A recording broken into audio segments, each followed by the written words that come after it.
નમસ્કાર વાલા પેન્શનર મિત્રો, નિવૃત્ત કર્મચારી મિત્રો, ભાઈઓ તથા બહેનો, સ્વાગત છે આપ સૌનું આપણી આ યુટ્યુબ ચેનલ ભાવેશ મકવાણા ન્યૂઝમાં। તો પેન્શનર મિત્રો, પેન્શન ન્યૂઝ ટુડેમાં આજે આપણે વાત કરીશું પેન્શનરો અને સરકારી કર્મચારીઓના 18 મહિનાના ડીએ એરિયર્સ અંગે। આજે નાણાં વિભાગે આપ્યો છે એક સ્પષ્ટ જવાબ।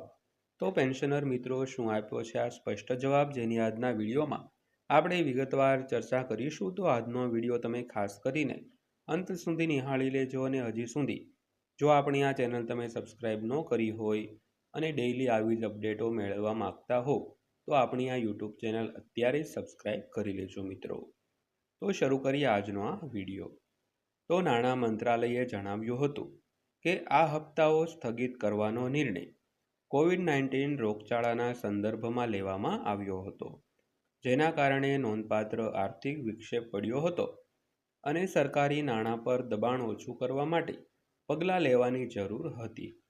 તો જ્યારે 2020માં કોરોનાનો સમયગાળો થયો હતો ત્યારે ડીએ અને ડીઆરના જે હપ્તાઓ સ્થગિત કરવામાં આવ્યા હતા તેને લઈને નાણાં મંત્રાલયે એવું જણાવ્યું હતું કે આ હપ્તાઓ સ્થગિત કરવાનો નિર્ણય કોવિડ-19 રોગચાળાના સંદર્ભમાં લેવામાં આવ્યો હતો મિત્રો।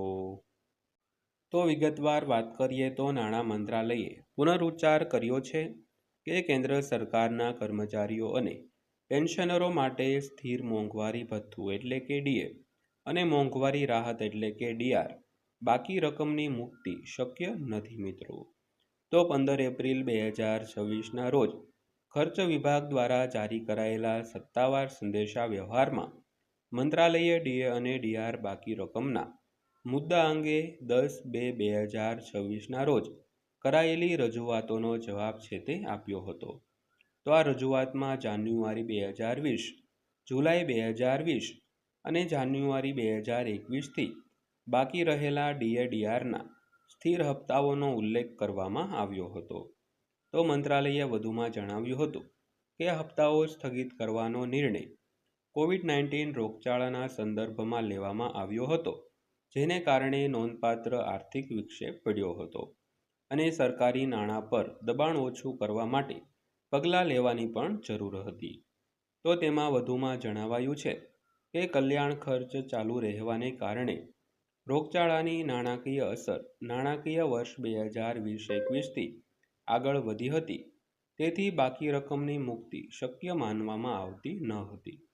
તો 2020માં રોગચાળાની પ્રતિકૂળ નાણાકીય અસર અને સરકાર દ્વારા લેવામાં આવેલા કલ્યાણકારી પગલાંના ધિરાણને કારણે નાણાકીય વર્ષ 2020-21 પછી નાણાકીય ખર્ચ છે તે વધ્યો હતો। તો ડીએડીઆરના બાકી ચૂકવવા શક્ય માનવામાં આવ્યા હતા મિત્રો। ત્યારબાદ જોઈએ તો આ સંદેશા વ્યવહાર ખર્ચ વિભાગના અંડર સેક્રેટરી મનોજ કુમાર જૈન દ્વારા ડિજિટલી હસ્તાક્ષરિત કરવામાં આવ્યો હતો। ત્યારબાદ જોઈએ તો સરકારી કર્મચારીઓ માટે કેન્દ્ર સરકારે 2% મોંઘવારી ભથ્થામાં વધારો કરવાની મંજૂરી આપી હતી।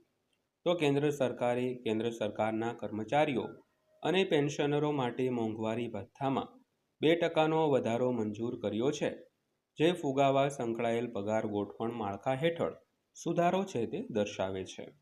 તો આ નિર્ણય કર્મચારીઓ અને પેન્શનરોના જે લાગુ પડતા મૂળ પગારને આધારે માસિક પગાર અને પેન્શન ચૂકવણીમાં વધારો કરશે। તો સરકાર દ્વારા મોંઘવારી ભથ્થામાં સમયાંતરે સુધારો કરવામાં આવે છે, જેથી ફુગાવા અને જીવન નિર્વાહના વધતા ખર્ચની અસરને સરભર કરી શકાય, જેથી કર્મચારીઓ અને પેન્શનરોના વાસ્તવિક આવક સ્તરને ભાવની ગતિવિધિઓ સાથે સુસંગત બનાવી શકાય।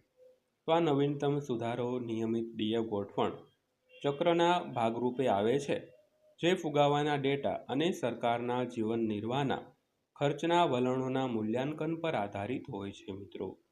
તો પેન્શનર મિત્રો, આ હતી આજની માહિતી પસંદ આવી હોય, વિડીયો સારો લાગ્યો હોય તો વિડીયોને એક લાઇક કરજો અને આવા જ વિડીયો રોજે રોજ જોવા માટે આપણી આ ચેનલ સબસ્ક્રાઈબ કરી લેજો। તો ફરીવાર પાછા મળીશું એક નવા વિડીયો સાથે, નવી માહિતી સાથે। ત્યાં સુધી સૌને જય હિન્દ, વંદે માતરમ।